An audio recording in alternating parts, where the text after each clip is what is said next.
You know what's great about the episode where Connie and Steven meet?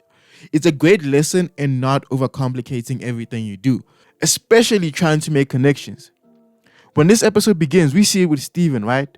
Instead of just walking up to Connie and talking to her, he's like, I'll take my bike, roll it on the sand, and try to show off.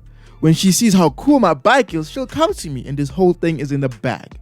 Isn't it crazy that he's acting like the dude who buys expensive stuff and flaunts it in order to impress girls? Just realized he's acting a bit like Kevin here, but that could be a reach. This whole thing feels heightened when we think about Steven's personality. When Pearl presses him, he's like, nah, I like everybody. And that's the thing, he's the most social guy ever.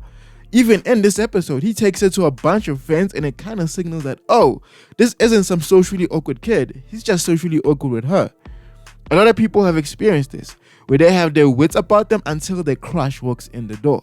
Speaking of Pearl, she talks to Steven and she's like, we could plan a play date and wants to do all these things, but really she's overcomplicating things.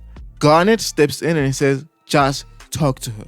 Echoing the sentiment that you don't need to overcomplicate things when you're building connections with people. It's crazy because when you think about this, I'm like, you're doing all of this when she has a book in her hand and you could just ask her about it? If you're like really that uncomfortable just walking up and saying what you want? I'm just saying, these two eventually bond over books later in the series. I don't think I'm reaching here. He genuinely had a good excuse to talk to her too, but he decided to go on and do some weird shit instead.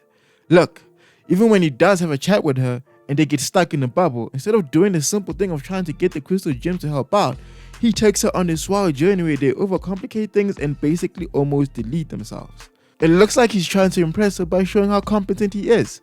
When she finally calls him out on his bullshit, he gets real and realizes that, oh, she just wants a friend too. This reminds me of something my brother always said, and that's everyone wants a connection, they're just scared to make the first move. But I really love it, man. A great lesson and don't overcomplicate it. Peak Steven universe.